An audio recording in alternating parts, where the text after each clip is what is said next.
Hello प्रिय विद्यार्थियों, हम लोगों ने पिछले लेक्चर में कार्ल मार्क्स का ब्रीफ इंट्रोडक्शन पढ़ा था और समझा था कि इनके बेसिक कंसेप्ट्स क्या हैं, मेजर कंट्रीब्यूशन क्या है, इनकी प्रसिद्ध पुस्तकें कौन सी हैं और इनका जो स्टेटमेंट्स हैं, मेजर स्टेटमेंट कौन कौन से हैं, उनको हमने सिर्फ ब्रीफ में समझने की कोशिश की थी। अब हम विभिन्न लेक्चर्स के माध्यम से इनके एक एक टॉपिक को यहाँ पर पिक करेंगे। इनका पहला टॉपिक है द्वंद्वात्मक भौतिकवाद, डायलेक्टिकल मटेरियलिज्म। हम पहले डिस्कस कर चुके हैं कि इसमें दो शब्द हैं, द्वंद्वात्मक और भौतिकवाद।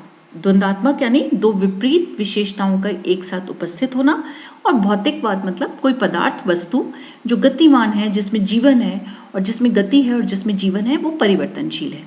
यानी जितने भी पदार्थ हैं समाज में, विश्व में, जो गतिमान है, जीवन है जिनमें, उन सब में दो विपरीत विशेषताएं एक साथ पाई जाती है। यानी विश्व की प्रकृति, ये नेचर है कि प्रकृति में जितने भी पदार्थ उपलब्ध है उनमें दो विपरीत विशेषताओं की एक साथ उपस्थिति होती है, और उस उपस्थिति के कारण उनमें अंतर्विरोध या विरोध होना लाजमी है, कंपलसरी है, अनिवार्य है, और उसी के कारण संघर्ष होता है तो समाज में बदलाव आता है। चलिए इसको समझने का प्रयास करते हैं। हम पहले भी चर्चा कर चुके हैं कि मार्क्स ने द्वंद्ववाद की अवधारणा हीगल से ली थी। हीगल जो है वो विचार शब्द का इस्तेमाल करते हैं द्वंद्ववाद को समझाने में। उनका जो सिद्धांत था द्वंद्ववाद का, उसमें उन्होंने विचार यानी आइडिया को इम्पोर्टेंस दी है, और मार्क्स ने पदार्थ या मैटर को महत्वपूर्ण माना है। हीगल कहते हैं कि द्वंद्ववाद की प्रक्रिया के तीन अंग हैं, थीसिस, एंटीथीसिस, सिंथेसिस, वाद, प्रतिवाद और संवाद। उनका यह भी मानना है कि प्रत्येक वस्तु के विचार में ही विरोधी तत्वों का समावेश होता है। यानी जितने भी विचार हैं, जैसे मार्क्स ने कहा कि जितने भी पदार्थ हैं प्रकृति में, विश्व में, उन सब में अंतर्विरोधी एकता होती है, दो विपरीत विशेषताएं एक साथ होती हैं। सेम यही विचार के संदर्भ में हीगल का मानना था कि जितने भी विचार हैं उनमें अंतर्विरोधी विचारों का समावेश होता है, और जब ये विरोधी विचार आपस में दूसरे पर हावी हो जाते हैं, उनका विरोध करते हैं, निषेध करते हैं, तो फिर नए विचार सामने आते हैं। और इसी को इन्होंने निगेशन टू निगेशन यानी निषेध के निषेध का नियम की संज्ञा दी। कैसे, इससे हम अभी समझने का प्रयास करते हैं। जिसे हमने दोबारा देखिए लिखा है कि द्वंद्वात्मकता का अर्थ है विरोधी तत्वों की एकता, और विकास जो है वो विरोधी तत्वों के बीच संघर्ष का ही परिणाम है, और जब संघर्ष होता है तो समाज में परिवर्तन होता है। कैसे, चलिए समझते हैं इसे। निषेध के निषेध का नियम यानी law of negation to negation. Hegel मानते हैं, जैसे उन्होंने कहा कि द्वंद्वात्मकता की तीन स्थिति होती है, वाद, प्रतिवाद, संवाद, थीसिस, एंटीथीसिस एंड सिंथेसिस। उन्होंने कहा कोई विचार आता है पहले, फिर कुछ समय बाद उस विचार का कोई एंटी आइडिया यानी विरोधी विचार होता है, या उस विचार का कुछ लोग विरोध करते हैं, और फिर उस विरोधी विचार के समय लोग आपस में डिस्कस करते हैं, या उसमें डिस्कशन किया जाता है, कुछ परिवर्तन होता है, कुछ संशोधन होता है, कुछ पुरानी चीज शामिल की जाती है, कुछ उसमें नया जोड़ा जाता है, और उस तरह से वो नवीन विचार प्रस्तुत किया जाता है after modification and after changes. तो विचार, फिर उसका विरोधी विचार यानी उसका विरोध होगा, और फिर संशोधित और परिमार्जित या परिवर्तित करके एक नवीन विचार प्रस्तुत किया जाएगा। इसी को उन्होंने कहा वाद, प्रतिवाद और संवाद। ये स्थिति यही नहीं रुकती, ये एक चक्र की तरह चलती रहती है। अब जो संवाद यानी नवीन विचार है वो विचार बन गया, फिर कुछ समय बाद उसका एंटीथेसिस आएगा यानी विरोध आएगा, और फिर उस विरोध के ऊपर कुछ नवीन विचार आएगा। इस तरह से ये क्रम निरंतर समाज में चलता रहता है, विचार, प्रतिविचार और फिर नवीन विचार। इसी को मार्क्स, हीगल कहते हैं कि ये निषेध के निषेध का नियम है। कैसे, प्रतिवाद ने वाद का निषेध किया,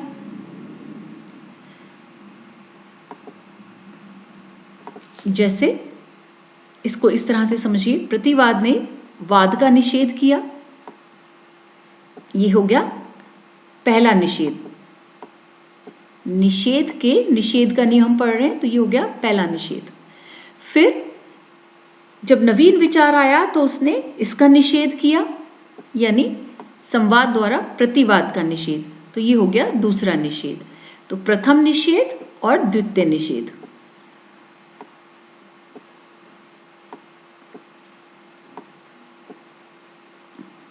ठीक है, फर्स्ट एंड सेकेंड।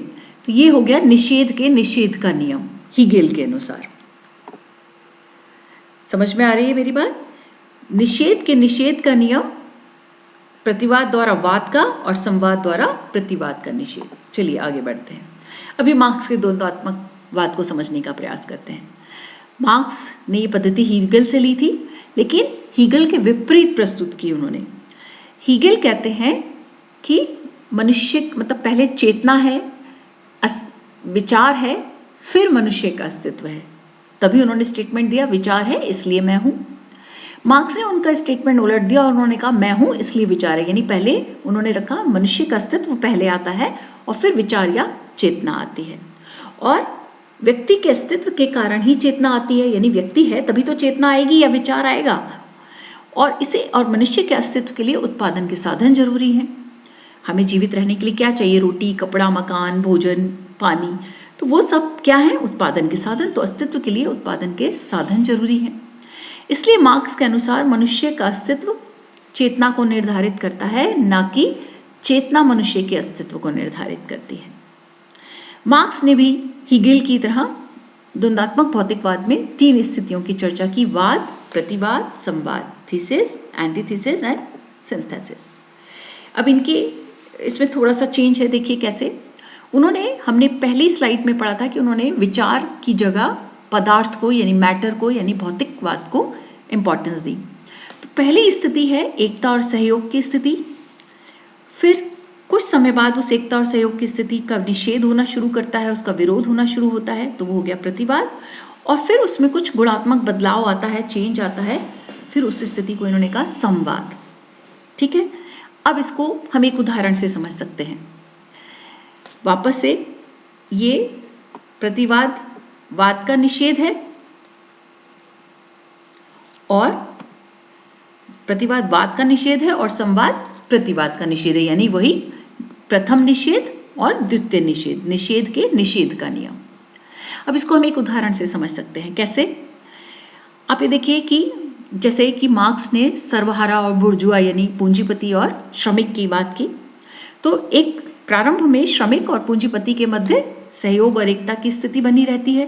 तो जो भी उनका कारखाना है या जो भी काम है जिसमें भी वो काम करते हैं, कोई भी स्थिति हो, है ना, वहाँ पर सहयोग की स्थिति बनी रहती है क्योंकि वो मिलजुल कर काम करते हैं। कुछ समय बाद जब उसका एक्सप्लॉयटेशन बढ़ जाता है सर्वहारा का या बुर्जुआ के द्वारा सर्वहारा का या पूंजीपति के द्वारा श्रमिक का, तो वो अपने अधिकारों के लिए विरोध करता है, अपने अधिकारों के लिए खड़ा होता है, मांग करता है, तो उसे निषेध की स्थिति कहते हैं। यानी उस सहयोग या एकता की जो स्थिति थी उसमें विघ्न पैदा हो गया, उसका विरोध होने लगा, उनकी कोई मांग नहीं मांगी जाती तो वो अपने हक के लिए खड़े होते हैं, तो वो प्रतिवाद। और फिर जब वो क्रांति या आंदोलन करते हैं या हड़ताल करते हैं, उसके पश्चात शासक वर्ग या बुर्जुआ या जो पूंजीपति है, कैपिटलिस्ट है, मालिक है, स्वामी है, वो उनकी उन मांगों में से कुछ को मांग लेता है, कुछ में संशोधन करता है, कुछ अपनी मनवाता है। तब समाज में गुणात्मक परिवर्तन आता है। यानी जो क्रांतियां होती हैं, विरोध होता है, आंदोलन होता है, उसके पश्चात समाज में गुणात्मक परिवर्तन होता है, यानी समाज का एक नया फेज आता है। जैसे कि हम अपने नेक्स्ट टॉपिक में पढ़ेंगे कि कैसे एक समाज के बाद दूसरा समाज आया, फिर तीसरा समाज आया, क्योंकि उसमें कुछ समय तक जो भी लोग थे उन लोगों के बीच में एकता और सहयोग की स्थिति रही। फिर जब उनमें शोषण, एक्सप्लॉयटेशन शुरू हुआ, उच्चता, निम्नता, असमानता जैसे पक्ष आने लगे, तो निषेध की स्थिति आई, क्रांति, विरोध, आंदोलन जैसी स्थितियां उत्पन्न हुई।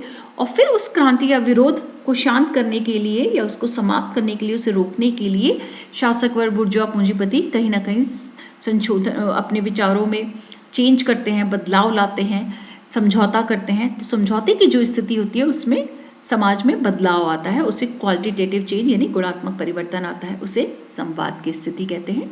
तो मार्क्स के अनुसार भी ये प्रथम निषेध है, वाद प्रतिवाद द्वारा वाद का, और संवाद द्वारा प्रतिवाद का ये दूसरा निषेध है, इसलिए इसको निषेध के निषेध का नियम कहते हैं। थैंक यू बच्चों, उम्मीद करती हूँ ये टॉपिक भी आपको समझ में आया होगा। इसके बाद जो नेक्स्ट टॉपिक हम पढ़ेंगे उससे और मार्क्स की चीज़ें क्लियर हो जाएंगी।